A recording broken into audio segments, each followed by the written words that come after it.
principio del todo, con el primer volumen, yo estaba pensando, digo, bueno, vamos a ponerle a lo mejor un límite, como se hace normalmente con las colecciones de relatos.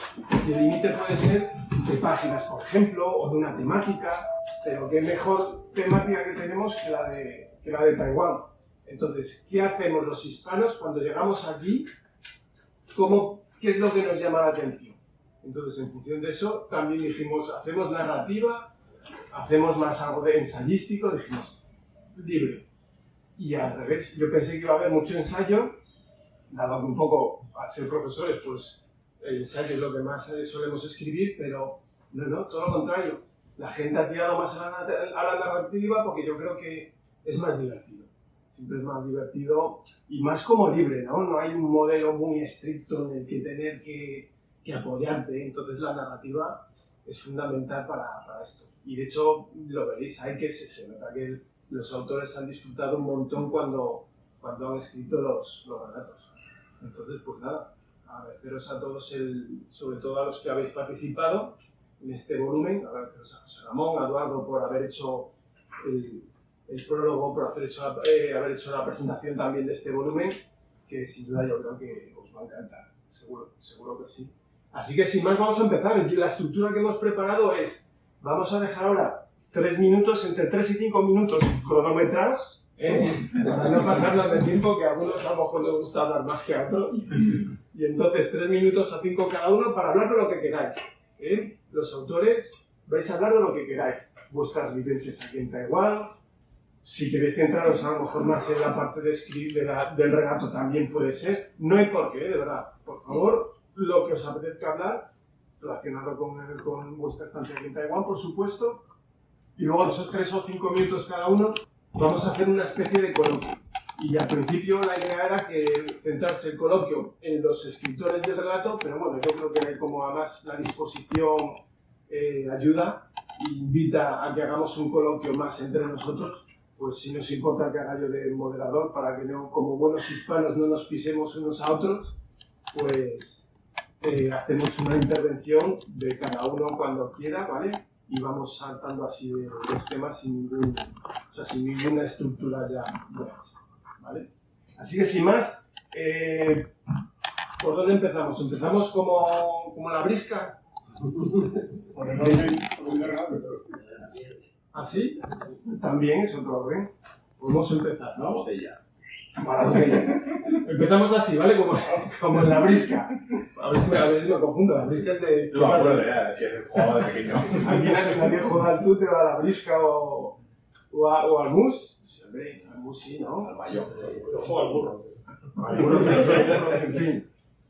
Que empezamos entonces por aquí y si quieres, Fernando, empiezas tú y sin interrupción ninguna, pues vamos a ir pasando autor por autor. Pues primero Fernando, que ha participado en este relato. Dejadme que lea los títulos porque no recuerdo bien. Madre mía, encima no veo nada. Tenéis que perdonar. Una parábola taiwanesa, ha escrito. Una palabra taiwanesa. Pues cuando quieras, Fernando. Bien, bienvenidos a todos, muchas gracias por estar aquí. No sé que lo habéis hecho por mí, lo habéis hecho por nuestro increíble editor. Voy a hablar de relatos. Sí, claro. La inspiración me vino cuando estaba releyendo otra vez a las fábulas de Monterroso. He leído 2 novelas de él, no todas, mucho para atrás, porque es muy posmodernista. Ya sabéis que a mí el posmodernismo, si me habéis leído, sabéis que no me gusta nada. Pero es el mejor fabulista que he leído. Y dije, bueno, este hombre transforma una fábula en una parábola. Voy a hacerlo al revés. Voy a transformar una parábola en una fábula. Y he seguido algunos dejes que tiene, los he intentado repetir al contrario, siempre intentando mostrar mi respeto y a la vez ser original. Es una parábola, no una fábula, porque en la parábola no nos tiene que dar una moraleja, simplemente nos puede describir una realidad. Y luego el lector es el que va a extraer la moraleja. La parábola es pura metáfora. Tenemos aquí a un gran experto en metáfora. No así. es pura metáfora. Entonces, he intentado reflejar cómo me sentía en un momento dado. Fue cuando, con la primera represalia de Israel sobre Gaza. Entonces, me vino a la mente esta idea, y a la vez estaba releyendo Monterrosa. Entonces intentemos hacer una historia en la que, por ejemplo, no sé si lo habéis leído, hay un antiguo dueño, que es el antiguo régimen, y luego hay un nuevo dueño, y ese nuevo dueño son los que se reúnen en las salas cerradas en Davos. No los que participan en Davos, sino los de las salas cerradas. Siempre se acusa a China, siempre se acusa a Estados Unidos, el bully, eso. Todos los nombres de los perros se refieren a un país, o a una región, los uigures, también los tibetanos. Entonces, siempre se centran en un enemigo, pero según mi entender, los que realmente controlan a esos bullies y a ese pequinés son los que se reúnen en esas salas. Y de ahí que los dueños sean inmateriales y los perros sean los países. Creo que con eso ya tenéis todo desglosado para poder entender qué quiere decir la moraleja. La moraleja la podéis extraer vosotros. Yo tengo una. Se entiende bien, se entiende bien. Pues gracias Fernando. Pues nuestro siguiente escritor, Achille, que participa con un relato a Saúl. En el anterior también, Fernando también participó en el anterior relato y en este participa con un cuento, bueno, mejor lo explicas tú, que lo harás mejor. Bueno, yo voy a explicar esto y me iba a ir por otro derrotero. Sí, por favor. Bueno, de Asaúd, lo único que tengo que decir es una pequeña aclaración con el título, porque el título, algún lector, algún de esos lectores que hurgan, me ha preguntado si es por qué he puesto un título en francés, pero no es francés. Sé que la ortografía concuerda con la palabra del francés asalto, pero no es asalto, es una palabra del árabe, asaúd, y significa la voz. Quien lea el cuento sabrá la razón de ese título. Yo solamente quería,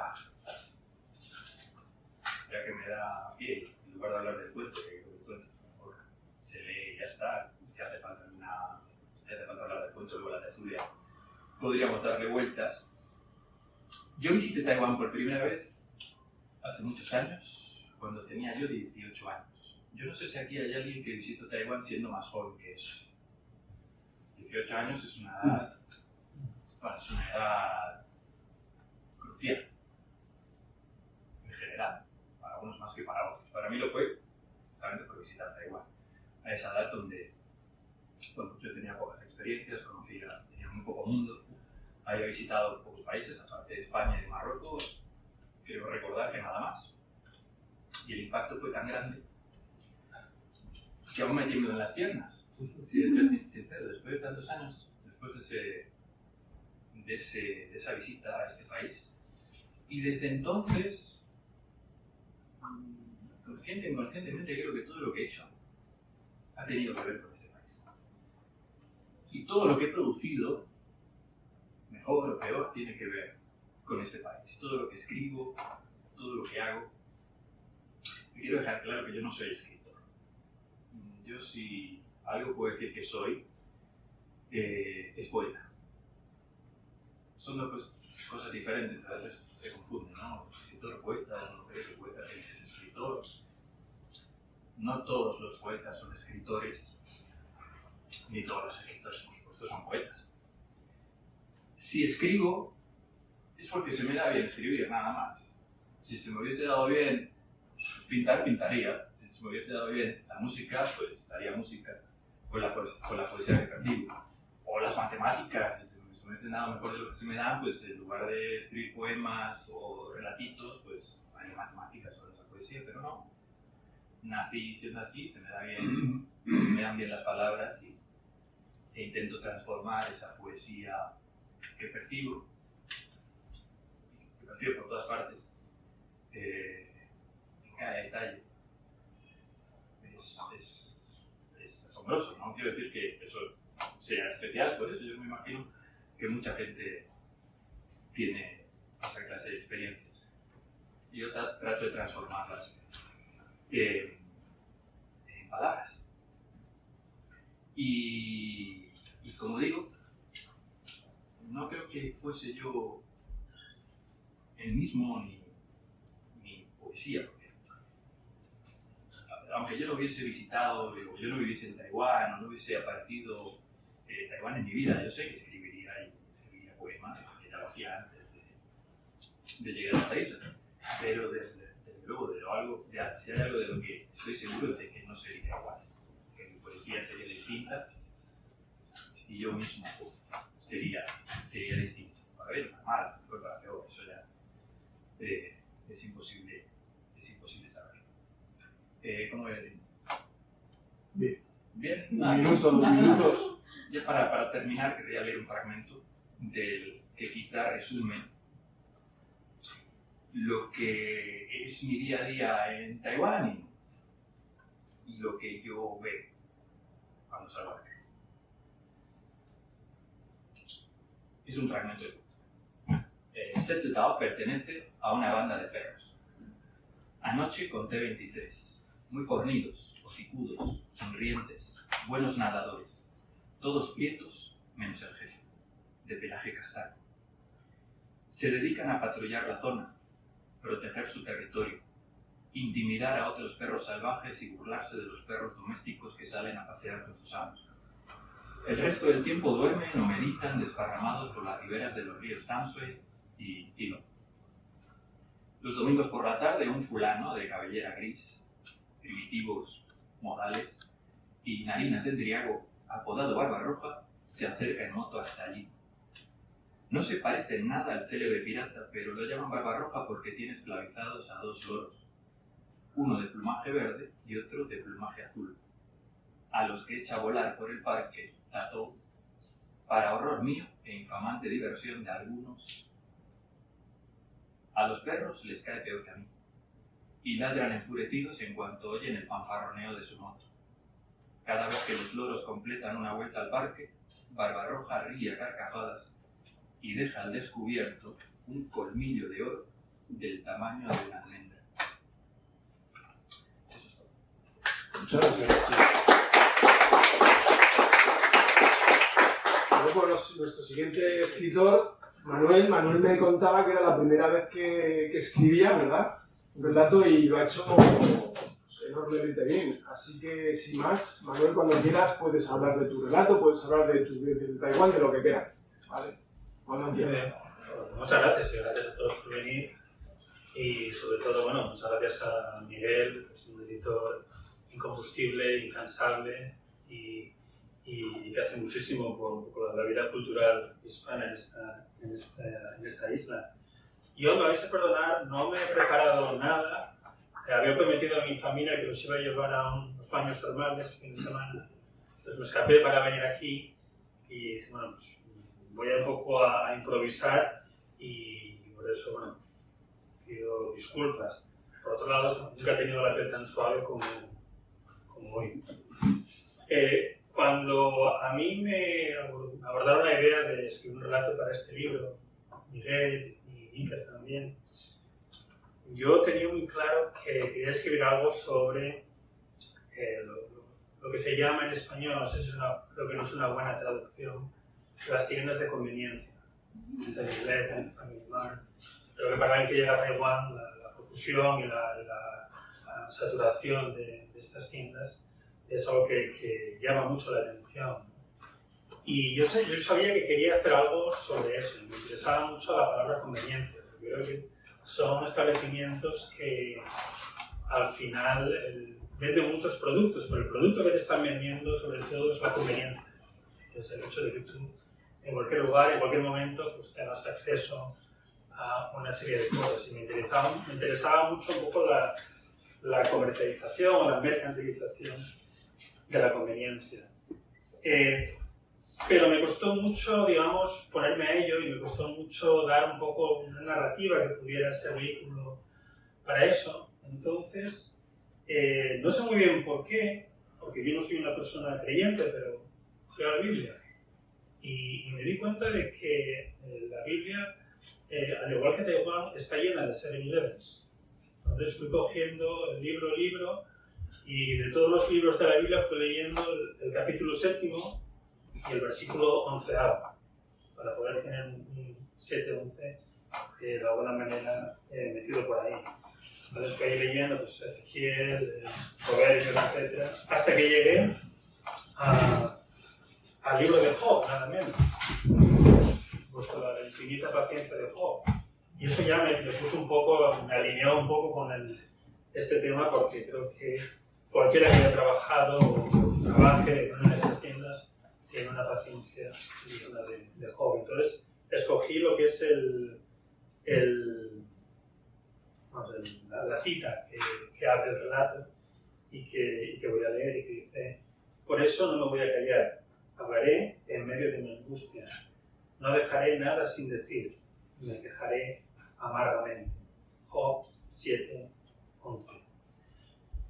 Me di cuenta casi una vez más al instante que esto es algo que cualquiera que haya trabajado en los otros servicios, como probablemente a muchos de nosotros nos haya tocado hacerlo alguna vez del otro lado del mostrador, pero que es una cita que cualquiera se puede identificar con ella, y de ella, bueno, pues el resto del relato fue un poco surgiendo, y con muchas inseguridades, porque yo me dedico a enseñar literatura, no a escribirla. Esto es un nuevo territorio para mí.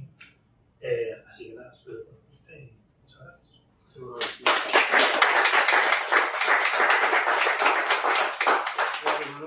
Bueno, pues siguiendo el mismo orden, le toca a Eduardo. Eduardo muy amablemente nos hizo el prólogo, entonces lo que hizo fue hacer como una especie de relato aparte. O sea que muy bien. Cuando quieras, Eduardo, tienes la palabra. Bueno, me parece que fue, según me dijiste, Iker el que te sugirió, bueno, a los dos. Soy culpable. Un placer.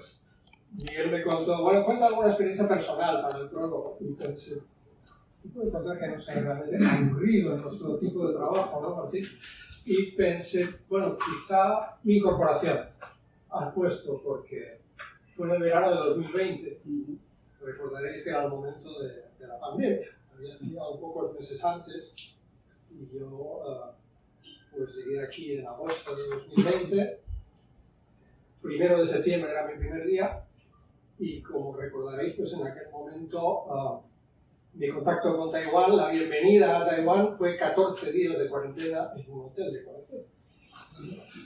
Me imagino que la mayor parte de vosotros, si no todos, habréis pasado por la experiencia. Bueno, pues Ramón no, porque me ha dicho que lleva unos cuantos años sin salir de Taiwán. Bueno, el caso es que bueno, que esa fue mi llegada, y eso es lo que he tratado de resumir un poquito en esas líneas, recordando aquellos momentos del COVID-19 que fueron verdaderamente días de mucha incertidumbre, de un poco de miedo.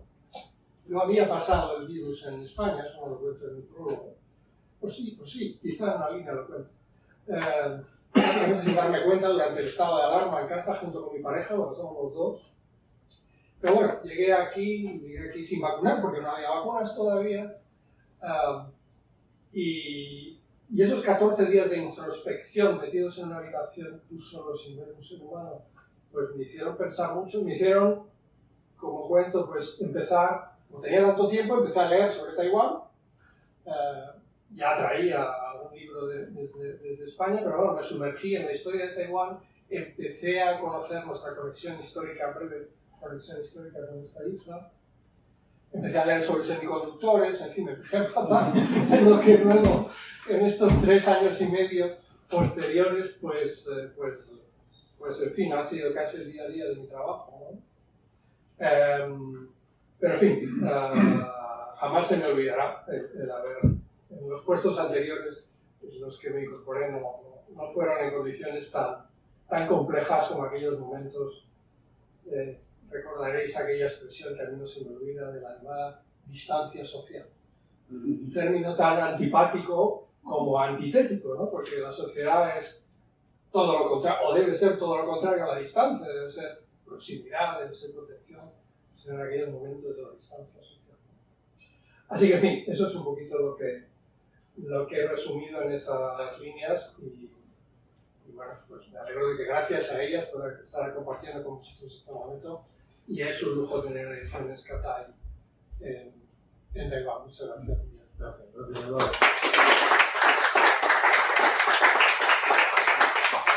Muy bien, pues nuestro siguiente invitado, José Ramón. Yo le pedí hacer una presentación más en la dirección en la que él es especialista, que es más en la parte más ensayística y sobre todo en la parte filosófica. Y él lo que hizo fue recoger todos los relatos, hizo un comentario desde su punto de vista a todos los relatos que yo creo que aporta un montón, sé que aporta un montón porque es un punto de vista muy, muy especial, sobre todo como maestro veterano aquí en las lides taiwanesas. Así que cuando quieras, José Ramón. Bueno, primero, muchas gracias a Miguel por su interés y por su trabajo con la editorial Katai y todo lo que llevamos trabajando desde la Casa de España. Yo llegué a Taiwán hace 50 y pico años, entonces soy más taiwanés que español, pero sigo sin entender nada de China y de Taiwán. Entiendo a España, yo creo que entiendo a España, sin embargo creo que cada vez entiendo menos a Taiwán y a los taiwaneses, y no es negativo. Cuentan una anécdota de Zhou Enlai, que debe de ser mentira, pero bueno, que Zhou Enlai dijo: cuando un extranjero viene a China y está una semana, escribe un libro. Cuando ese extranjero está en China más de un mes, escribe un artículo. Y cuando está ya más de un año, no escribe nada. Y es la verdad.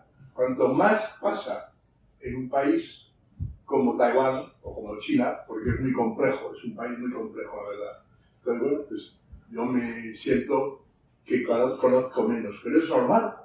Cuanto más sabemos, menos sabemos. Es normal. Entonces, yo por otra parte soy muy taoísta.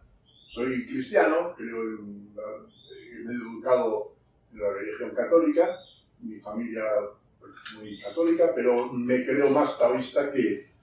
No más, he hecho una mezcla muy interesante. Yo la vivo, ¿no? Me gusta. Entonces yo creo que para mí la manera de enfocar este problema es lo que dice el taoísmo, que hay que fijarse en lo que no es. El no es más importante que el sí. Quiere decir, cuando leemos algo, nos fijamos en lo que leemos, en lo que vemos. Sin embargo, lo que hay que buscar es lo que no vemos, lo que no leemos. Esa es la raíz del taoísmo. El taoísmo da más importancia al no ser que al ser. Por ejemplo, en el libro de Chuanzi dice: el andar es un proceso dinámico. Un proceso dinámico. Pero la tierra que no pisamos todavía es la más importante para andar. Porque si tú estás quieto, no pisas nada. Estás con los pies en un sitio. Entonces tienes que poner el otro pie en el no, que todavía no conoces, para dar un paso. El andar es algo que está enraizado en el no ser. Entonces yo lo que he intentado en la presentación es descubrir un poco lo que los autores no han querido decir. O han dicho, y yo veo que hay algo más debajo, ¿no?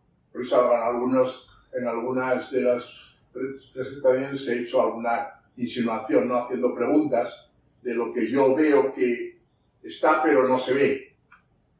Y eso es lo que creo que después de mi presentación, para explicar un poco el poder conocer a un país. Yo vivo en Taiwán muchos años, viví toda mi vida porque tengo un problema de movimiento, ya prácticamente no salgo nada. Y estoy muy contento en Taiwán. Perfecto, he vivido perfectamente. Es más, todos los años que he estado en Taiwán, no he tenido ni un solo problema con nadie. Nunca. Nunca. Solamente un accidente de moto, cuando tenía moto, que atropellé a una señora vieja. Pero no pasó nada. Y lo único problema, y la señora escapó corriendo cuando vio que era un extranjero. O sea que estoy muy contento, en Taiwán vivo contento, y yo lo único que he hecho, he intentado explicar, ver mi punto de vista desde el no ser taoísta. Muchas gracias a los escritores, porque me han gustado mucho todos los... y lo he leído varias veces, algunos no, porque intentando ver más lo que no está. Muchas gracias, Ramón.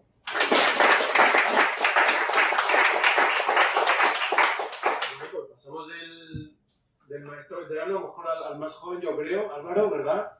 Que yo me sorprendió porque yo creo que fue Iker, ¿verdad? Quien me comentó que, oye, conozco a un chico que... No, fue Rachi, que me dijo, conozco aquí a un chico que escribe, es escritor, y le gustaría participar. Entonces me puse en contacto con Álvaro y nos ha regalado un relato también súper interesante, además de un tema, bueno, que nos toca también un poco porque habla de la universidad. Pero bueno, Álvaro, puedes hablar de lo que tú quieras. Puedes hablar de relato, puedes hablar de tu experiencia en Taiwán, de tus elucubraciones, de lo que te apetezca hablar.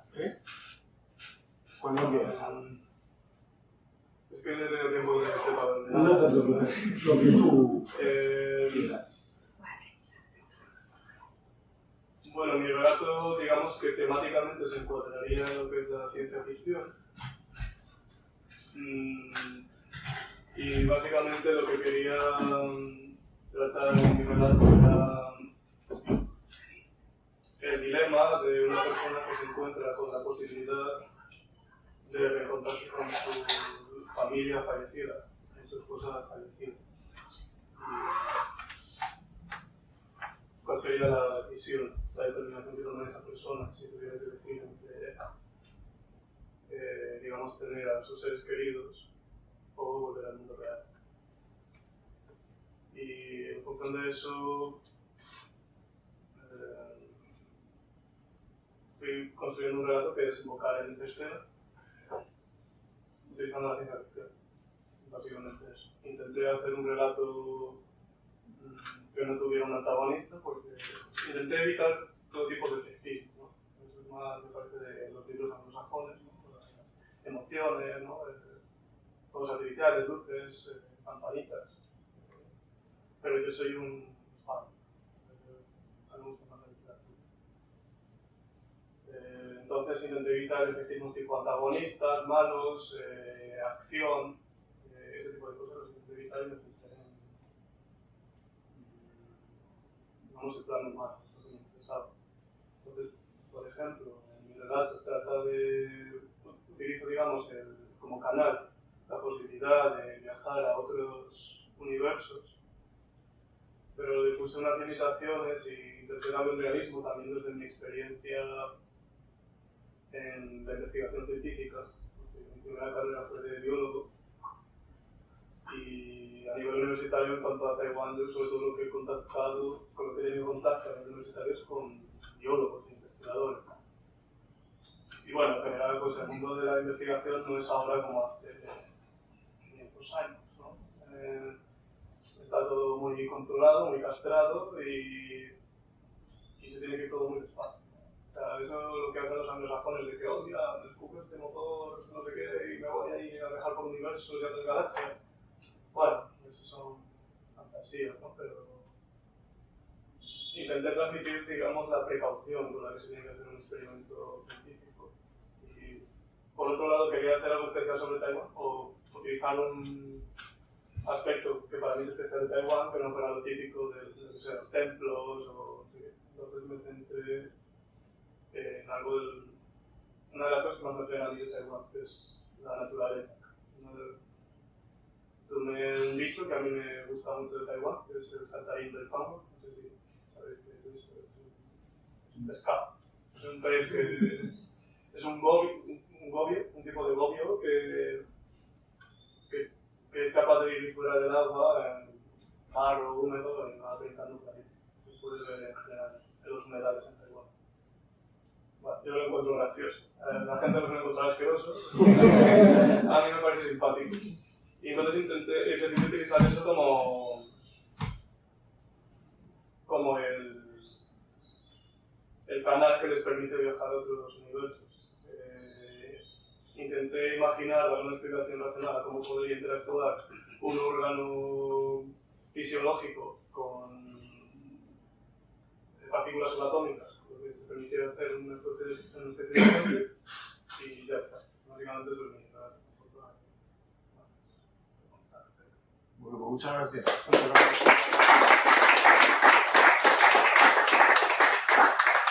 Bueno, pues cerramos esta parte de la presentación de los autores con Iker, que también repite en este segundo volumen, y como en el anterior es quien abre este volumen, y no solo lo abre, sino además él fue una de las personas que más hizo para que saliese este segundo volumen, por lo cual el agradecimiento pues es doble o triple. Así que cuando quieras, Iker, la palabra es tuya. Muy bien, la palabra es tuya. Pues nada, muchas gracias a todos por estar aquí. Ha habido, mucha presencia, con lo cual siempre es gratificante.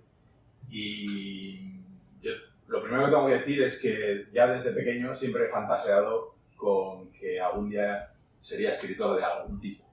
No sabía muy bien de qué, pero de algún tipo sería escritor. Durante muchos años me dediqué a escribir artículos tipo prensa, ¿no? Análisis, reportaje, etc.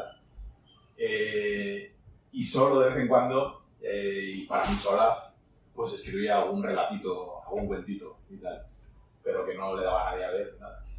Más que nada para recrearme un poco, ¿no? Pero al venir a Taiwán y conocer sobre todo a Miguel y a Pepe Campos, que bueno, ahora está en Madrid, y ver un poco el ambiente que había aquí, una especie de ambiente semiliterario extraño, ¿no? Porque claro, aquí muchos son profesores, explican literatura española y da igual, y siempre, pues muchas conversaciones siempre versan sobre libros, etc. Y entonces, me acuerdo un día, me puse a escribí un cuento y se lo voy a pasar a Miguel, porque seguro que le gusta, ¿sí? Tipo humor y tal. Y digo, hombre, esto está muy gracioso y tal, sí, vamos a publicarlo. Y yo, ¿qué vas a publicar esto? No.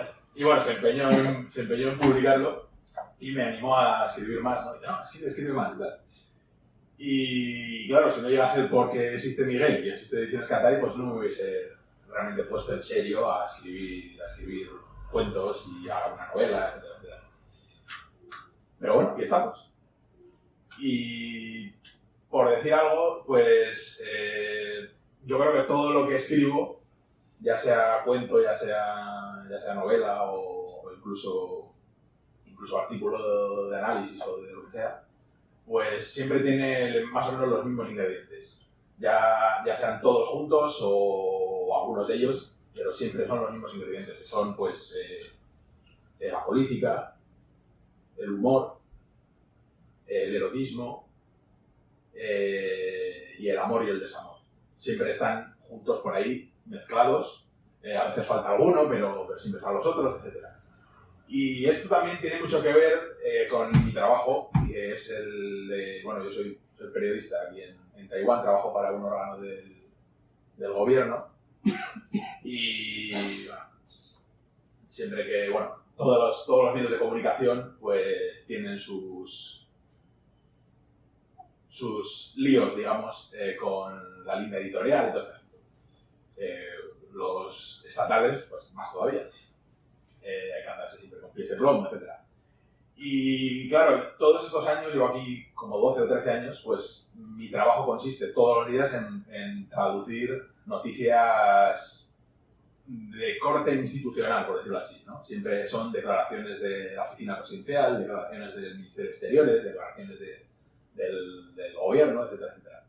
Y entonces, claro, con el paso de los años, pues uno ya empieza a tener una perspectiva de cómo funciona la política en Taiwán, cómo funcionan los medios de comunicación, cómo funcionan las narrativas, ¿no? Que se llaman ahora, es la narrativa, ¿no? el relato. ¿Verdad? Y entonces, pues, y eso unido a mi carácter un poco contreras, luego voy a la contra, para que os hagáis una idea. Cuando estoy en China soy un poco pro-taiwanés y cuando estoy en Taiwán soy un poco pro-chino. Pues porque soy así, no me encuentro yo con soy contreras, entonces pues, lo siento, pero siempre un poco a la contra. Entonces, pues, insisto, y el relato que está en este libro, pues se me ocurrió un día precisamente porque el último Día Nacional de Taiwán tuve que ir a la oficina presidencial a cubrirlo con una compañera mía y mientras estaba cubriéndolo se me ocurrió escribir un cuento que estuviese ambientado pues, en el fasto ¿no? del Día Nacional con el desfile y todo este rollo y tal. Y lo mismo, pues ahí mezclo pues, sobre todo pues, el humor. Es decir, siempre que trato la política intento meter humor a raudales para aguar un poco el asunto, ¿no? Para suavizar y tal, para que no haya demasiado crujir de dientes y tal en el lector y tal. Y entonces, pues, suelo mezclar también muchas cosas del cine, elementos del cine, y bueno, la cita que está, que inicia en el relato, pues es una cita de Woody Allen, bueno, de una película en la que Woody Allen es actor, ¿no? Él no la escribió, que es Sueños de Seductor, que me parece que en inglés era Play It Again, Sam, ¿no? Toca otra vez Sam. Y bueno, es una escena en la que Woody Allen y su novia están en el típico museo de Nueva York, de esto de intelectuales, de estos tipos modernos y tal. Y entonces su novia le anima a intentar ligar con una chica que está viendo un cuadro, ¿no? Y entonces, que no, que me da, que son muy tímido y tal, ¿no? Y entonces dice, mira, sí, vete. Y entonces va allí y está la chica así mirando el cuadro, ¿no? Y le pregunta a Woody Allen, bueno, ¿qué te sugiere este cuadro y tal? Entonces la chica le suelta una parrafada de estas así postmoderna, churrigueresca, diciendo, esto es la negatividad del mundo, que va a hacer que se destruya el universo, y bueno, y Woody Allen se queda así y dice, ¿qué haces el sábado por la noche? Y dice, suicidarme. Y el viernes por la noche, la chica se va, ¿no? Y entonces, esa conversación resume un poco el humor que me gusta a mí, y yo lo que hago simplemente pues, es mezclarlo un poco pues, con la política de Taiwán o con lo que sea, ¿no? Y básicamente eso es lo que hago. Intento pasármelo bien mientras escribo. Eso es lo que hay que hacer.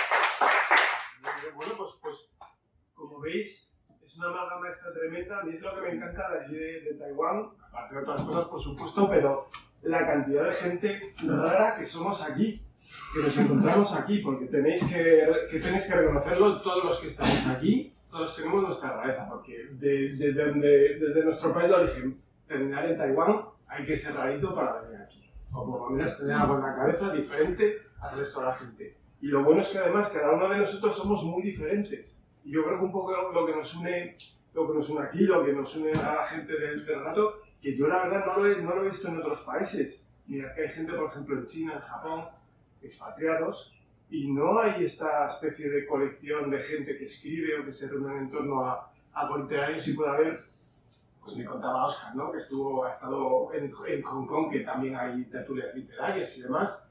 Pero bueno, que den ese paso, por así decirlo, esa vuelta de tuerca y se animen a publicar y escribiendo bien, porque una cosa buena es decir, oye, yo quiero escribir algo, y otra cosa es hacerlo bien.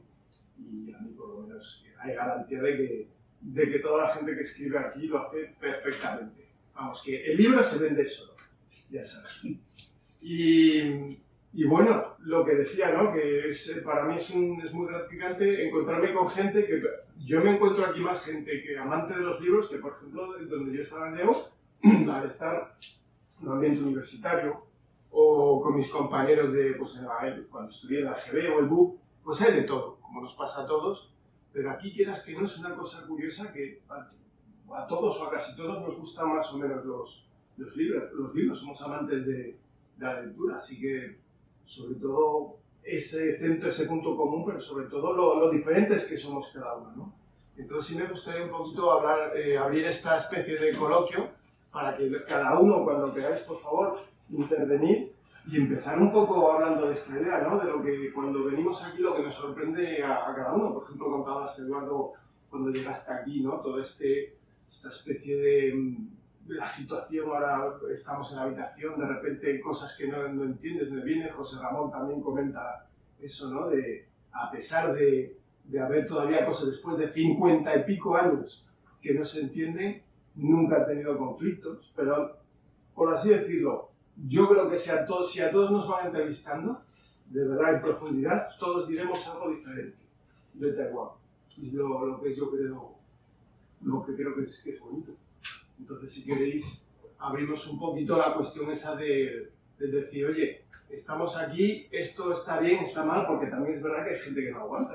Yo he conocido a algún compañero que después de estar aquí un año no lo soporta. No lo soporta no por algo negativo, porque tampoco es decir, es que esto lo odio, no. Simplemente, bueno, es un ritmo de vida tan diferente al que estamos acostumbrados, que hay gente, tantos estímulos, que hay gente que no le va. Lo mismo el campo, la ciudad no tienen nada que ver. El norte y el sur, yo estuve unos años en Kaohsiung, la gente no tiene nada que ver en el día a día con la gente del Taichung o la gente de Taipei, que bueno, yo no conozco mucho lo que es el día a día de Taipei, pero por lo que otros me contáis, pues sé que también es diferente a lo que es la gente en Taichung. No es igual este barrio que en el otro. Cuando aquí algo muy típico que se dice, no es que la gente no saluda, no responde al saludo. Bueno, mi vivencia es así. En mi edificio la gente no saluda, no responde al saludo, pero en Kaohsiung sí, la gente era de otra forma, a lo mejor en otro lugar sí lo hace. Entonces, no sé, que cuando tenéis alguna cosa que comentar respecto de lo que es la interacción, o si queréis saltar a otro tema, también podemos ir saltando, como queráis. Bueno, a mí un tema que no es cambiar de tema, que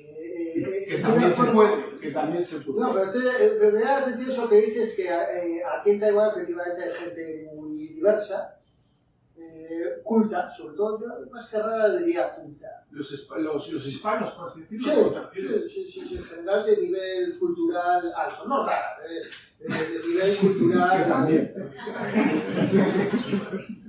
Nivel cultural. Sí, eso de raro es que no lo acabo de entender. Y bueno, creo que en ese sentido creo que de ahí que de un nivel cultural alto que salgan publicaciones buenas es lo normal. Y bueno, y creo que eso debe seguir siendo trabajado por la editorial. Sí, bueno, es normal, pero tú fíjate que no es lo mismo hay una cosa, ¿no? Cuando la gente dice, yo escribo, una cosa es yo escribo cartas a tal, o yo escribo cosas para que mi madre lo ponga en un papelito en la nevera y diga que alguien escribe a mi hijo, y otra cosa es escribir a nivel bueno. Y es verdad que lo que sí es indiscutible es que un buen escritor tiene que leer mucho. Entonces, a lo mejor, claro, pero luego que de ahí salgan lectura, o sea, salgan buenos relatos, no es tan fácil. Verás tú que es tan sencillo que salgan relatos, pero bueno.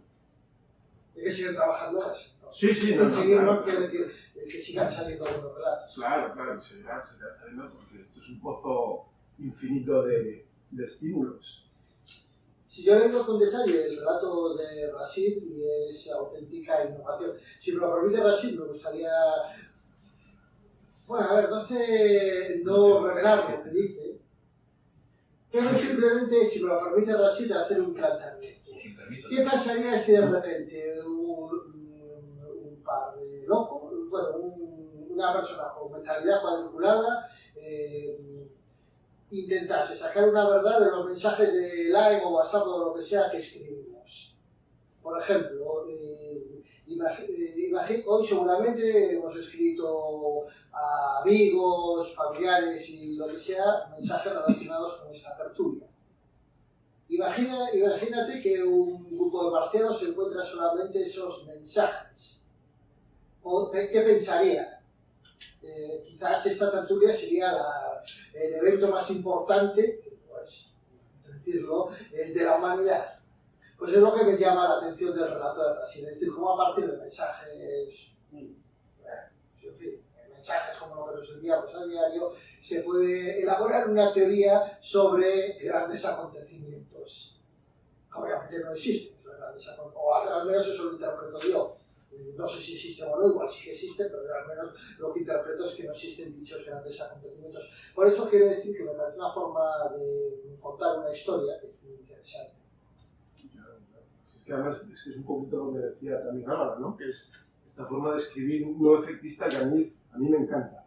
Esta forma de escribir así, que además tampoco que yo de los escritores que ha habido, ninguno quiere hacer esa especie de venga, voy a escribir algo que tenga que venda, por así decirlo, ¿no? Es escribir tal cual somos, o sea, que está muy bien. No sé si Nachi quieres por alusiones comentar alguna cosilla al respecto. Por alusiones. Bueno, si lo metemos en harina, y así aludo a lo que dice Javier y también a lo que ha dicho José Ramón, que me ha llamado la atención y muy al hilo, lo de en ocasiones es más, encierra más claves lo que no se dice que lo que se dice. Que eso es taoísta, pero eso es misticismo, da igual la tradición de la que partamos, ¿no? Es sufismo, es misticismo cristiano, es taoísmo, y de alguna manera es lo que intento hacer tanto con los poemas que escribo, pero de manera diferente, porque con el poema es la única solución que hay. La poesía no me da otra solución que esa, otra manera que esa. Con los relatos es algo más deliberado, es algo más buscado. Los vacíos, las ausencias, lo que no se dice, lo que se calla. En los relatos, claro, aquí llevo esa retórica fragmentaria, que podríamos incluso denominar metonímica, al extremo. Esto puede resonar a la teoría de Hemingway, ¿no? A la teoría del iceberg o tantas otras teorías. La teoría del circuito electrónico también y tantas otras, pero a mí me gusta partir de esa idea mística, de que en lo que no se dice, en lo que no se menciona, en esos vacíos, en esos huecos, hay más información que en lo que realmente se está diciendo, lo realmente organizado, lo realmente mencionado. Claro, eso da lugar a la ambigüedad, eso da lugar a todo tipo de interpretaciones, ahí lo hilo con lo que tú dices, ¿no? Que muchas de esas interpretaciones, por defecto, generalmente las interpretaciones van erradas, porque como lectores, el lector, iba a decir el lector occidental, pero yo creo que hoy en día ya da igual, el lector tiende a sobreinterpretar, tiende a ver más de lo que realmente hay. Con los relatos, con la novela, da un poco igual. El problema de esa sobreinterpretación sobre todo lo encontramos con la poesía, porque a la hora, en cuanto nos ponemos a sobreinterpretar, a buscar detrás del poema, el poema se esfuma. Perdemos de vista el poema y perdemos de vista lo que realmente importa. Quien haya leído este relato verá que hay, en esas transcripciones, hay partes del mensaje, y quizá eso sea la parte más experimental del relato, hay partes del mensaje que se omiten porque, claro, el archivo estaba un pelín deturpado, como se dice en el informe. De hecho hay dos partes en el relato, el informe escrito con un tono más bien burocrático y que contrasta mucho con el lenguaje que utilizan en las transcripciones, pero en las transcripciones lo que hay son vacíos. El lector quizás se enfocará en esos vacíos e intentará, no sé, quizás reconstruir el mensaje. Es decir, que el cuento parte de una primera versión que es íntegra. El cuento se escribió en primera instancia de manera completa y luego, concienzudamente, fui eliminando aquellas partes que consideré que eran significativas para ese tipo de lectura. Pero no solo hay vacíos en los vacíos gráficos, sino que hay otros vacíos que serían del tipo más bien elíptico, ¿no? Entre transcripción y transcripción, entre mensaje y mensaje pasan cosas, obviamente. Cuando intentamos cuando leemos de corrido, podemos llegar a percibir que entre ese personaje es otro personaje, el personaje de la transcripción número 2 y el personaje de la transcripción número 7, que son el mismo personaje, han pasado cosas. Que entre ese personaje y otro personaje han pasado cosas. Que entre ese lugar y ese otro lugar, que entre ese cuadro y ese otro cuadro, que son el mismo cuadro pero en momentos diferentes, han pasado cosas que se omiten, que no se nos dicen. Son vacíos de información. Y eso tiene que ver con, hecho a conciencia, con esa vía, la vía del no, que contiene, del no contenedor. La vía también de... Hay un concepto que a mí me fascina desde que lo descubrí y he querido también plasmarlo, porque de pronto cuando me familiaricé con ese concepto entendí muchas cosas de la poesía que hasta ese momento no comprendía. Es el concepto de entropía, pero no el concepto de entropía de la termodinámica, sino el concepto de entropía de la teoría de la información. La entropía no como desorden de un sistema, que esa definición ya está más que demostrada que no es acertada, sino la teoría como vacío de información, como información que falta. Y ese vacío de información lo podemos ver en todas partes. A nuestro alrededor hay vacíos de información que somos incapaces de llenar, precisamente por nuestra falibilidad como seres humanos. Cuando digo que cuando escribo un poema no puedo eludir esa limitación, y ese vacío está ahí, no de forma deliberada, está ahí porque no puedo traspasarlo, no puedo trascender ese vacío, no puedo llenar esa información, porque no tengo herramientas y mi cabeza no da. Y no da porque justamente estoy limitado por mi propia naturaleza. Me refiero a eso, a esa entropía que nos rodea y contra la que no podemos luchar. Y como no puedo luchar contra esa entropía, me entrego a esa entropía, como poeta. Como escritor de cuentos quizás pues, no le presto tanta atención. Pero como poeta me entrego a esa entropía, disfruto de esa entropía y sobre todo disfruto del fracaso del poema fallido, porque yo cada vez que termino un poema soy consciente de que es un poema fallido, que no he verbalizado lo que he percibido, que he experimentado. La experiencia poética es como el Tao, no se puede verbalizar. La poesía que se puede verbalizar no es verdadera poesía.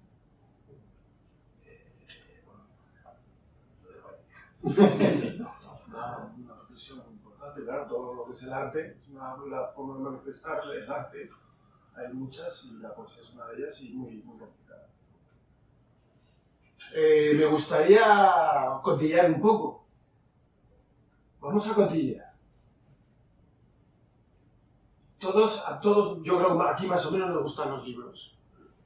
Cuando vimos aquí la primera vez pensando que nos íbamos a una isla lejana en el Pacífico, ¿qué libros os trajisteis? Y no valen los libros electrónicos, porque ahí yo meto una pila de ellos y voy tirando de ahí sin ningún problema. No, ese libro en papel que me estorba, porque es un peso que llevo ahí, pero que necesito. ¿Sabéis aquel el clásico de qué libro te llevarías a una isla desierta? Pues seguro, segurísimo, o por lo menos la mayoría de nosotros nos trajimos algún libro. ¿Qué libro te trajiste tú, Martín? Cuando te dijeron, vas a ir de representante, representar a México, allí a Taiwán. Seguro que dijiste, a ver qué me meto en la maleta. Bueno, lo que pasa es que yo cargo con lo que me queda de mi biblioteca, que puedo ir arrastrando conmigo todo el tiempo. Afortunadamente, eso como no está aquí linda, porque eso lo recuerdo yo y se lo recuerdo no debiera. Parte de mi biblioteca me la literalmente robó mi cuñada. Porque alguna de las visitas, de las vueltas, idas y vueltas, ella tiene una casa muy grande y además tiene un colegio. Y no podíamos seguir cargando con todo, se quedó hasta con los libreros. Y esa biblioteca es ahora la biblioteca de su escuela. Y tengo cosas ahí que son verdaderamente joyas. O sea, tengo el laberinto de la soledad firmado por Paz, y cosas muy importantes. Otras que inclusive tomaron la libertad de deshacerse de ellas. Entonces, a partir de eso, obviamente, solo me quedé con una parte más pequeña y como tenemos la fortuna de que cada vez nos movemos, parte de los privilegios, de las ventajas que tenemos cuando pasamos de un país a otro, es que la misma Secretaría, o sea, el Ministerio de Relaciones Exteriores, nos cubre lo que llamamos homenaje de casa. Al final, tenemos cierto límite, pero dentro de todo, pues, cargamos a cuestas con toda la casa, literalmente. O sea, el comedor que venimos cargando, lo venimos cargando desde nuestra primera inscripción en Guatemala, antes de que nacieran mis hijos, ¿no? Y ahí también, pues, van los libros. Entonces, el problema no es tanto, ella quisiera discriminarlos, ella quisiera decir, deja esto, ¿para qué lo sigues cargando? Pero es algo que para mí es imposible. ¿De algún libro que lleves ahí en el bolsillo? Pues, yo creo que es por épocas, y los tengo, y creo que la selección de lo que tengo más a la mano, quizás es lo que revela eso, ¿no? Por ejemplo, cuando viví, esa es la experiencia también de haber estado en un cierto lugar que te identificas con algo. Cuando viví en República Checa, Kundera me descubrió todo lo que es realmente la historia de Checoslovaquia, de la República Checa. Entonces, tengo 5 o 6 obras de Kundera ahí enfrente. Pero a la vez ahí voy metiendo cosas más nuevas, porque no deja uno de seguir alimentándose. Tengo también muy a la mano este tema de la religión. A mí me apasiona muchísimo. Mi hermano estudió teología y gracias a recomendaciones que él me ha dado, también tengo algunas obras que siempre las tengo a un lado. Sobre todo interpretaciones ya sea del Nuevo Testamento, sobre todo el Nuevo Testamento, de teólogos, de gente que realmente ha profundizado muchísimo en esos temas. Entonces, Cortázar tampoco puede faltar. O sea, para mí, estamos hablando de narraciones, ¿no? El más grande cuentista en lengua castellana, por lo menos, y si no es que perdiendo todas las lenguas, para mí es Julio Cortázar. Entonces, la cara de Cortázar lo tengo. Pero hay otros que tengo que andar distribuyendo los libros en donde puedo en la casa, que están un poco más apartados, ¿no? Entre ellos, todo lo que tiene que ver con los temas de análisis político, ciencia política, relaciones internacionales, que obviamente hay veces que tengo que recurrir a ellos, aunque sean viejos, pero yo soy más cercano al tema literario y al tema de siempre regreso, ¿no? al tema bíblico, porque me apasiona muchísimo. Sí. Muy bien, qué bueno. Yo me acuerdo, si me permites, claro. La primera vez que vine a Taiwán, yo vine para un año solo, para estudiar, para seguir estudiando chino. Yo ya no sabía chino, pero quería seguir estudiando, y entonces venía para un año, con lo cual no me traje muchos libros. Pero ahora me acuerdo... Bueno, no muchos, ¿cuántos? Creo que 4, creo que eran. 4 o 5. Y los que me cabían en la mochila. Y como he dicho antes que era un Contreras, pues cuando estoy en un sitio, o sea, yo cuando estoy en Taiwán no leo sobre Taiwán.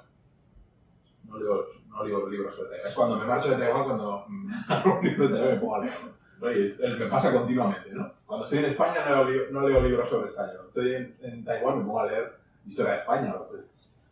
Entonces cuando me vine a Taiwán esa primera vez, me acuerdo que hice escala en Bangkok, estuve en Bangkok un par de noches creo, y los libros que me traje no tenían absolutamente nada que ver ni con Taiwán, ni con Asia, ni con nada. Eran El Halcón Maltés de Dashiell Hammett, un par de novelas de Raymond Chandler, que creo que eran El Sueño Eterno y Adiós Muñeca, no estoy muy seguro, y luego 2 volúmenes de relatos de Andrea Camilleri sobre el comisario Montalbano, es un comisario que está ahí en Sicilia, ¿no? En Agrigento y tal cual, y tiene unos relatos muy buenos de detectivescos y de humor, además, humor así siciliano y tal cual. Y entonces estaba en Bangkok y luego aquí en Taiwán, pues nada, metido ahí en Sicilia o en San Francisco en los años 30 y cosas así, que no tiene absolutamente nada que ver con el asunto. Entonces, supongo que resume un poco también esas manías mías, ¿no? De La forma de ser de cada uno. sí, Claro, eso. Qué bueno, qué bueno. Oye, no solo de Taiwán, ¿eh? También, por ejemplo, o sea, a lo mejor si queréis hablar de lo que os lleváis cuando os vais de viaje, de la lectura de ese momento, también podéis comentarlo.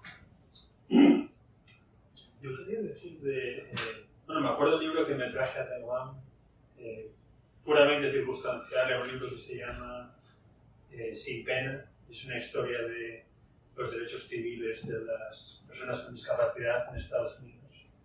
Y no hay ningún significado arcano ni ninguna coincidencia, simplemente era el libro que estaba leyendo cuando nos tocó viajar. Y yo traje muy pocos libros, pero sí que quería decir un poco a colación de lo que hablábamos antes de la bibliofilia, que todos los que un poco vinimos a coincidir aquí por el amor a los libros, y que este es un país en el que muy rápido, casi sin pensarlo, construí una biblioteca bastante considerable, ¿no? Y eso es en parte por la disponibilidad de los libros en Taiwán, por la cantidad de bibliotecas de barrio, bibliotecas públicas, archivos, bibliotecas universitarias, y también un poco por algo que siempre presumo mucho cuando viajo de Taiwán y me preguntan, lo primero que digo siempre es que hay librerías que abren las 24 horas del día. Digo que no conozco ningún otro país que lo haga. Si lo hay, yo no lo conozco. Y el hecho de que a cualquier hora del día, de la noche, pueda meterse en una librería, abrir un libro y ponerse a ojear, a pasar páginas y a mirar estanterías, para mí es algo que es como, digamos, mi principal punto de orgullo. Porque la ilustración era eso, ¿no? Aunque yo a veces digo la tontería de un país que tiene más librerías que bares no es de fiar, sinceramente a mí me fascina eso de Taiwán. Es libre, a mí, yo acostumbrado a las librerías un poco de espasacalpe o cosas así algo en cierta forma marginal, de golpe te encuentras eso, cuatro plantas, cantidad de jóvenes buscando. Este es un país que ama los libros y es algo que ha descubierto. Y quería solo decir una cosa, a mí lo que me encanta de José Ramón cuando dice esa frase tan terrible de llevo 50 años aquí y no entiendo nada, es que una frase tan terrible, cuando él la dice, queda bonita y da paz. Y eso es lo que me gusta de José Ramón, que esa idea de que no entiende nada, en vez de crearte ansiedad, un poco lo de la vacío de información, te da paz. Es la perplejidad del sabio.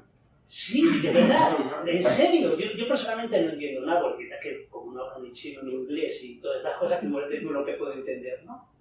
Pero cuando me da cuenta que no entiendo nada y que no hace falta entender nada, porque como tú decías, soy feliz en Taiwán, o sea, aquí lo único que te piden los taiwaneses es que seas feliz con ellos y ya está. Si te ven feliz, aunque hagas algo, no hay mayor problema. Yo quisiera aclarar que mi frase no es exactamente no entiendo nada, no es que no entienda nada, es que no sé explicarlo. Lo entiendo. Internamente por eso vivo a gusto en Taiwán, porque entiendo, pero no me preguntes cómo, no me preguntes qué. Es el del taoísmo, el Tao, que Tao, Fei Chan Tao. Si puedes explicar el Tao, no es el Tao. Si tú puedes explicar una cosa, ya no es esa cosa. Yo siempre digo a los alumnos, por ejemplo, ¿tú amas a tu padre y a tu madre? Sí. ¿Me lo puedes explicar? No. Es imposible. Entonces, eso es lo que yo digo en Taiwán, que le puede pasar a cualquiera en otro país, no digo que no, pero a ver, yo en Taiwán lo experimento, ¿no? Que vivo todo y no lo entiendo, lo vivo, pero no lo puedo decir, que es un poco la poesía. Por eso el poeta es el mejor, diríamos, el realmente que puede explicar con el vacío. Porque lo que tú dices, eres un poeta fracasado. Cada vez que dices algo, estás diciendo que no has podido decir lo que querías. Bueno, pues es nuestra vida. Yo creo que es fundamental. El ser humano somos limitados. No somos dioses. No podemos explicar. Igual que todo lo que hay ahora de teorías y el caos. A mí me gusta mucho toda la ciencia moderna. Y porque te amplía todo el mundo, pero te ves cada vez más pequeñito. Cada vez más, entiendes menos, explicas menos. Pero muy bien, es nuestra vida. Al contrario de los griegos, ¿no? Del positivismo de querer explicarlo todo. Bueno, yo me río mucho cuando viene un extranjero aquí y dice, yo hablo perfectamente chino. Y dice, ¡ay, cada porra! Perfectamente chino. ¿Sí? Más tiempo el chino es el idioma más complicado, más difícil de llegar al fondo. Pero fíjate que yo cuando era profesor y en Furen discutía mucho con un profesor chino, yo le decía, vamos a ver, tú eres profesor de chino, ¿cómo puedes pedir a un alumno que entienda 5.000 años de chino? ¿Cómo puede ser? Yo, en España me hacen un examen para funcionario, me ponen un texto, y si yo veo que es del siglo XIX, perdón, esto no entra dentro del examen. Un texto del siglo XIX y ya del XX, de Camilo José Cela, no, eso ya es otra cosa. En China no, en Taiwán no, te pueden poner cualquier texto, de cualquier año, de cualquier autor, de cualquier cosa, y tienes que traducirlo y explicarlo. Y ellos lo defienden, ¿eh? Lo defienden. Claro, ese idioma, ¿cómo lo manejas? Puedes, yo me entiendo bien con chino, luego hablo chino, pero decir que yo domino el chino ahora, eso ya es imposible. Porque es un idioma muy complejo. Bien, aparte de... No quiero dar clases.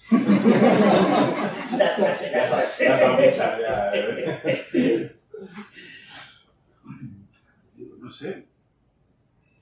Tú, Ricardo, ¿qué es lo que trajiste? Porque también estuviste aquí unos años, luego te fuiste a China, me parece que luego estuviste en algún otro sitio, luego has vuelto aquí, o sea, de China volviste aquí. Bueno, gracias por invitarme a hablar.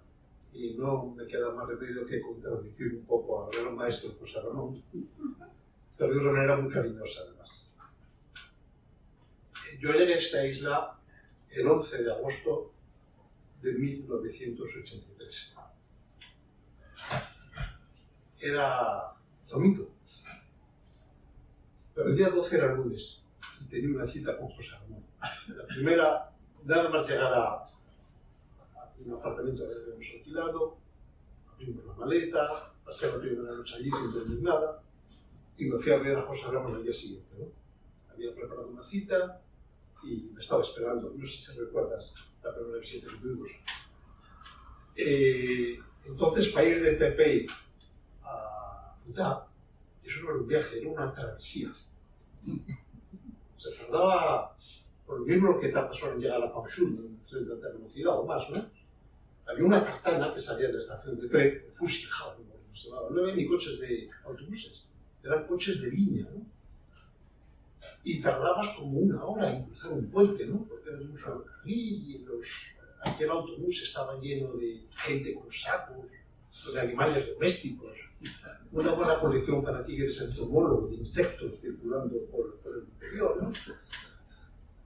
Bueno, y llegué mojado porque que hay un tormentón de esos de verano y no lleva paraguas, y eran vacaciones, y José Ramón me estaba esperando en su despacho, que eso parecía Siberia, me acuerdo, tenía el aire acondicionado puesto a tope, ¿no? Y me invitó a un Nescafé. Bueno, aquello para mí fue algo maravilloso. Y entonces, él no entendía nada de Taiwán, es como ha dicho ahora, pero yo cuando salí de allí, y después de hablar con él, yo entendí Taiwán. Y esa es la contradicción. Me explicaste perfectamente qué era Taiwán. ¿Qué era? Quizá porque no llevabas 50 años entonces en China, llevamos solamente 10 o 11 años, ¿no? No habías llegado a ese momento de decir que esto no se puede explicar. Pero la explicación que me diste sobre Taiwán, para mí fue suficiente. Yo dije, bueno, yo, después de hablar con José Ramón, yo puedo vivir aquí el resto de mi vida, ¿no? Entendí Taiwán. Volví a mi casa y mi mujer me dijo, ¿qué tal? Digo, mira, después de hablar con José Ramón ya puedo vivir aquí hasta que me muera, ¿no? Y creo que voy por ese camino, ¿no? Respecto a los libros que traje, contestando a esa pregunta tuya, al año 83 olvídate de los libros electrónicos, es que no existían ni los libros, no existían ni los artículos de ciencia ficción, que al final podemos tener accesos a miles de libros, ¿no? Bueno, venía con una maleta y solamente podía llevar 20 kilos, tenía que traerme todo para Taiwán, pero recuerdo 2 libros, los únicos dos que traje. El primero, bueno, pues es el Nuevo Testamento. Personas que somos católicas y creyentes, es un libro que lo llevamos siempre y nos acompaña, ¿no? Pero el segundo libro no lo podéis eliminar, estoy seguro. Seguro que os dejo una lista que pongáis y... ¿Alguna pista? ¿Alguna pista? Es un libro que pesa aproximadamente como el 20% de lo que te dejaban llevar en la maleta, que es el Diccionario Ideológico de Julio Casares. Así. O sea, para mí es un libro que cuando tuve que seleccionar junto al Nuevo Testamento, una edición pequeñita, papel Biblia y tal, me metí ese libro, todavía está conmigo, me ha acompañado siempre. Es un libro que yo cuando tengo que escribir algo necesito recurrir a ese diccionario, que es un diccionario que te lleva de la idea a la palabra, y de la palabra a la idea. Tienes la idea, pero no sabes qué palabra usar. En cambio es un diccionario ideológico, me parece una obra fantástica, ¿no? Esos fueron los segundos. Y respecto al libro que habéis presentado, a mí hay una parte que me gusta muchísimo, pero no es el Mientras tanto en Taiwán, volumen 2, sino es Mientras tanto en Taiwán, puntos suspensivos, volumen 1, ¿no? Los he leído varias veces y hay algo que me parece fantástico. Espero que esto se vuelva a replicar en el libro 2.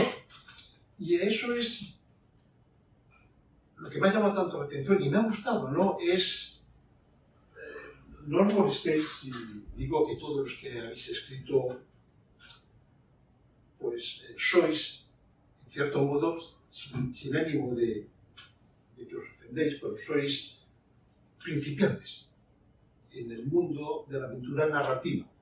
En otros temas, pues sois veteranos, seguro que habéis escrito excelentes tesis doctorales, pero en la creatividad de la narración, yo creo que todos somos, bueno, estamos todavía en la etapa de principiantes, ¿no? No lo tomes como algo despectivo, sino como algo valioso y glorioso, ¿no? Y entonces, el escritor principiante tiene algo que es muy valioso, que es una persona con mucho arrebato, con mucho valor, que quizá esa especie de arrebato se va perdiendo según vas siendo más profesional y manejas mejor el oficio, ¿no? Pero el volumen 1 a mí me parece unos cuentos con un gran arrebato. ¿Y por qué me gustan los cuentos y los sobre los principiantes? O sea, yo cuando leo un autor y me gusta y pienso seguirlo, lo primero que hago es buscar su ópera prima. Porque en su ópera prima quizás es donde se refleja más el alter ego de él. Que todos los autores lo que harían sería destruir su ópera prima, ¿no? Quitarla de las librerías y, si es posible, quemarla, ¿no? Pero a mí personalmente, como tú que eres el responsable de elegirlos, esa especie de arrebato que tienen es lo que me gusta de todo, ¿no? Y espero que se pueda mantener bueno, en el volumen 3 y 4 y los que sigan. Bueno, pero eso termino. Muchas gracias. Pues si queréis esto, Miguel, que también sé que eres gran lector. Bueno, pues yo también Miraje de hogar, el concepto a mí fue algo parecido, me traje toda la biblioteca, todos los muebles, bueno, mudamos la casa entera, todos los muebles que teníamos, la biblioteca por lo cual esa pregunta pues no se puede responder, pero la canalicé un poco en qué libros me encontraron a mí. Yo no sé si de hecho lo hablamos un día, pero cayeron en mis manos muy poquito de igual el misterio de nuestros cuerpos, de Luis Vicín, Los Santos Inocentes y El Corazón de las Tinieblas. Y bueno, pues van estos libros. Pero yo los he leído y lo típico es, bueno, pues me he leído el de Luis Vicín y claro, pues yo nunca había estado en Taiwán más que de viaje para venir a comer en Año Nuevo Chino, pues supuestamente ahora lo voy a entender mejor porque estoy aquí metido ya. Claro que no, porque lleva un mes o 15 días. Pero los otros dos son los que realmente me tocaron mucho, porque yo no digo que un libro o cualquier escritura esté sujeta a entenderla mejor que otra. O sea, eso nos va un poco por lo de que Hachi dice de los vacíos y lo de acabar con el poema por intentar agarrarlo demasiado fuerte, ¿no? El papel. Pero las lecturas que he tenido yo de estos dos libros creo que han sido más cercanas a probablemente la experiencia contemporánea sobre los libros. Y ya está, tampoco quiero entrar mucho más en eso, porque mi experiencia es una experiencia corporativa, de expatriación en el sentido corporativo, y estos dos libros, que evidentemente están muy fuera de eso, tocan un poco situaciones humanas, intercambios que yo vi y no hubiera entendido antes.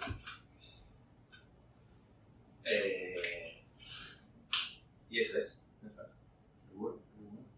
Y yo se lo recomiendo a todos los extranjeros, españoles sobre todo, extranjeros corporativos.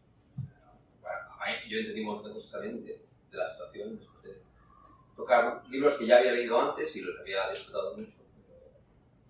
Pero dije, es verdad. ¿Y tú, Shuma, cuando viajas, qué suele... Bueno, imagino, claro, lo que estás leyendo te lo llevas de viaje, pero ¿qué sueles decirte? Va, me llevo esto. O necesito esto ahora. Sabía que iba a tocar mi que no soy tan pues, pero cuando viajo siempre intento leer algo de este país. Por ejemplo, cuando fui a Australia, a viajar en bici. ¿Los libros de viaje o No. Bueno, de viaje también, pero de ficción, sobre todo. Como leí está en inglés, no sé cómo está en español, se llama Picnic in Hanging Rock. Como lo hizo Peter Weir en una versión marca de eso. Y me gustó mucho. Picnic in Hanging Rock. Hanging Rock es como una roca que se sostiene en el aire o algo así. Sí. Pero que sucede en Melbourne. Es como una historia de suspensión, de muchacha que desaparece, de chico con corazón roto y esto, pero no me gusta. Tenía como 20 años, entonces. ¿Qué es lo que quieres, por ejemplo, si ves un libro de estos, qué es lo que esperas encontrar? ¿O simplemente te apetece leerte algo de allí? Pero... No, porque lo encontré en Lonely Planet. Lonely Planet dice que hay más como algo que puedes leer para saber más de este lugar. Y me aconteció en Melbourne y después del viaje fui a Melbourne a visitar a unos amigos, entonces busqué este libro que tenía en mi universidad, porque la biblioteca de mi universidad era como espectacular, mejor de Taiwán, que a Fernando ya lo conoce muy bien. Y entonces lo encontré, no podía como creer que lo iba a encontrar, y lo leí y me gustó mucho, y entonces fui a fui a Australia, a este lugar, y claro, me enriqueció la experiencia, que era ficción y no existía, pero como ya, por ejemplo, entro en este lugar y a lo mejor veo en mi mente como amores o tragedias que pasó en este lugar, en la mente de algún escritor, y entonces cuando viajo siempre trato de leer ficciones que vienen de este país o que trata de este país. Pero cuando fui a España no leí nada de España. Ya lo tenías asumido, lo de España. No hace falta. Qué bueno, qué bueno. Pues, ¿queréis? Sí, Óscar, sí, que también eres lector voraz. Muchas gracias por darme la palabra. Curiosamente, el primer libro que leí cuando llegué a Taiwán fue, mientras tanto, Taiwán Volumen 1. Buena lectura, buena lección. Y porque yo cuando viajo a un sitio lo que me gusta también es leer algo que me haga entender mejor el lugar, sobre todo a partir de la experiencia vital. Sobre todo, bueno, ficción, pero no solo, ¿no? Todo lo que me ayuda. Y ahora, por ejemplo, pues aquí en Taiwán, en estos 3 años casi que llevo, me mudo ahora a Taipei, pues lo que me ha apasionado son los escritos de los primeros europeos que llegan a Taiwán, como lo describen Swing Ho, el que era el embajador del cónsul inglés en Kaohsiung, Legendre, el cónsul americano que viene para resolver todos los problemas que hay con los aborígenes, William Pickering, este inglés que venía aquí descubriendo los aborígenes, la vida en Taiwán, apasionante. Y curiosamente a mí, cuando yo llegué, me costó mucho entrar en la vida de Taiwán porque venía de Hong Kong, en el que tenía también un grupo como este, y el libro que me traje, pues curiosamente era un libro como tanto en Taiwán, pero sobre todo con relatos cortos de vivencias de la gente. Entonces, bueno, gracias a Miguel, pues tuve el libro, empecé a comprender un poco cómo funcionaba Taiwán, cómo eran las vivencias de vosotros, a través de vuestras vivencias, de vuestros relatos, pues empecé a conocer Taiwán, y en ello estoy. Estoy muy contento aquí. Qué bueno, qué bueno. ¿Y lo que te queda? Bueno, no sé, ¿queréis añadir alguna cosita, comentar más de las lecturas que lleváis del viaje? Porque las que no siempre son una parte de, como una especie de salvavidas, ¿no? De decir, me agarro a esto me meto ya en mi sitio, y como una zona de seguridad. Yo por lo menos así lo veo. ¿Queréis contar alguna cosita o...? ¿Puedo compartir? Bueno, Laura, por favor. Yo soy un poquito como majada, siempre tengo curiosidad. Así que cuando iba a viajar a España, primero hice historia. Siempre tengo un libro de historia. Historia de España. Sí. Desde el periodo neolítico, paleolítico hasta el presente. Wow. Porque yo siempre confío que leer historia nos ayuda a aprender de los errores, de los éxitos de nuestros antepasados y los hechos históricos. También nos puede ayudar a reflexionar. Y tomando el ejemplo, lo que acaba de decir mi gran profe José Ramón Álvarez, pues para entender algo, yo creo que hay cosas muy complejas, tal como lo que estamos ahora en Taiwán, y con el hecho de los conflictos y esta complejidad con China continental. Y siendo una profesora que yo hago mucha interpretación, entonces muchas veces me encuentro con extranjeros, latinos, españoles, o personas de otros países, y ellos suelen preguntar cosas sobre historia. Entonces me he dado cuenta de que leer libros sobre historia siempre me puede ayudar mucho. Y usted acaba de hablar de Slite, ¿no? Esa gran librería de Taiwán. Pues para mí, el primer lugar que me gustaría visitar es a la Casa del Libro de Madrid. Porque para mí no es solamente 3 pisos, parece que tiene más de 4 pisos, 7, qué sé yo. Y yo creo que este es el lugar de paraíso para mí. Si un día yo voy a planear de visitar de nuevo a España, a Madrid, entonces entonces seguramente voy a alojarme en un hotel cerquita a del libro en Gran Vía, porque para mí esa es una dicha. Siempre me ha gustado, porque por ejemplo Iker es historiador, que se matriculó de historia, y yo he disfrutado mucho de su libro, porque en su novela no solamente cuenta algo amoroso, que nos comparte algo de ficción, algo de realidad. Entonces, como si fuera un viaje que el autor quisiera llevarme en un camino que no lo conozco, pero a través de sus palabras, de su forma de relato, me puede llevar a un mundo que no es mi mundo, lo cual significa que para ganar dinero soy intérprete, tengo que leer libros académicos sobre interpretación, sobre traducción, pero sus libros, sus palabras me llevan al mundo exótico. Y también, y la parte que me gusta más de la obra de Iker es historia, la parte que cuenta sobre historia. Por ejemplo, en su último volumen hay una parte que cuenta de Tailandia, de cómo fue la casa real de Tailandia, cómo es el ambiente, la sociedad, y todo eso lo que está relatando en su obra tiene algo de causa y efecto. Es decir, que una sociedad desarrollada hasta ahora debería haber algo de su pasado. Y eso es lindo de poder leer algo de él. Y también mi Darío, lo que tuve oportunidad de traducir con Darío, su gran obra sobre su observación cuando estaba en Australia. Entonces eso me llevó al mundo de la naturaleza, de la mitología, de algo que yo no he podido conocer antes. Pero gracias a Darío me ha animado a viajar quizás otra vez a Australia. Y a mi gran amigo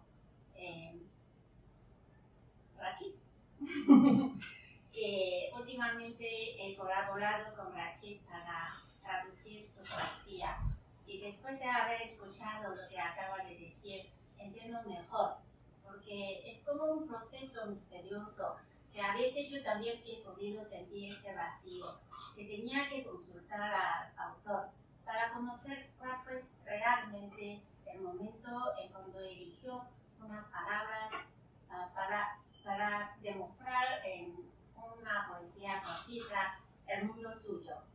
Como cada uno de nosotros somos un individuo, y entonces yo puedo tener mi imaginación respecto a lo que Rachid ha escrito con unas pocas palabras. Intentaba de conocer su mundo, pero a veces me encontraba en un mundo de vacío, sin saber con qué caracteres chinos o con qué expresiones poéticas, en forma de refranes, en formas de proverbio, he podido captar su idea, su mundo. Por eso esa ha sido una aventura súper interesante de poder tener la confianza de Rachid, de poder compartir su mundo conmigo, y a través de 2 idiomas diferentes, después de unas consultas con Rachid, he disfrutado tanto de poder conversar con un gran poeta, que es un gran amigo mío. Gracias a todos estos grandes profesores que me han brindado algo del mundo literario. Y gracias a usted por ayudar a tantos sobresalientes profesores, por poder escribir. Sí, un soldado, ¿no? Sí, sí, de publicar tantos libros para los lectores, tanto de Taiwán, los estudiantes, como los hispanos. Muchísimas gracias. Bueno, pues. El vino, ¿no?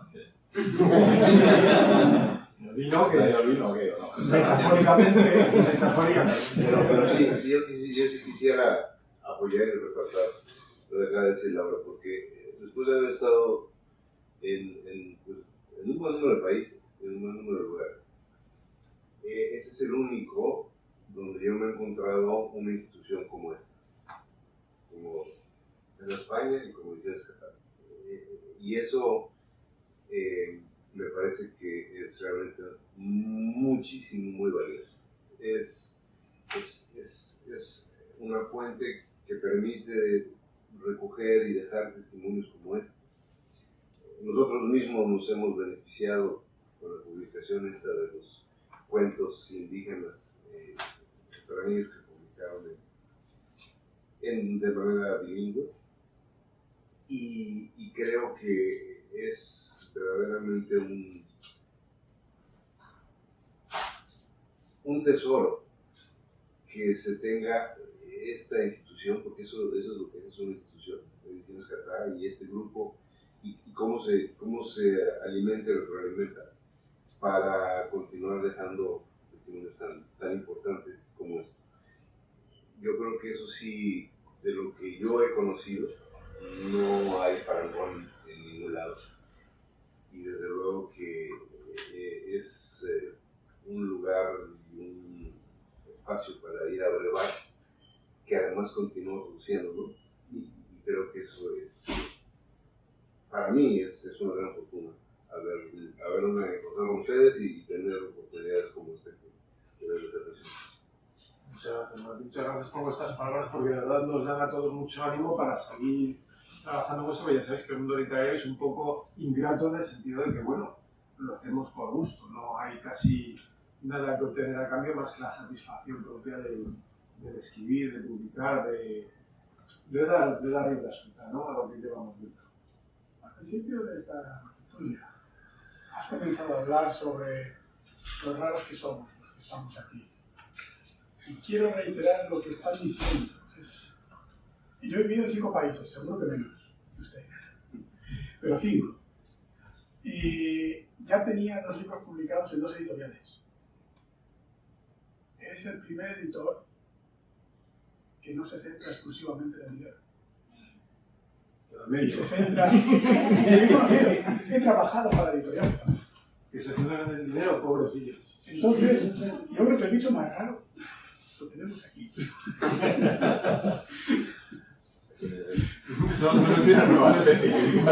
Es una dama. A alguien que le importe más el contenido que el número es muy raro, en mi experiencia. Bueno, sobre eso que dices, y se me acaba de ocurrir que, bueno, sí, no es pensar en el dinero señalado a corto plazo. Las cosas buenas, los resultados, pues suelen salir en el largo plazo.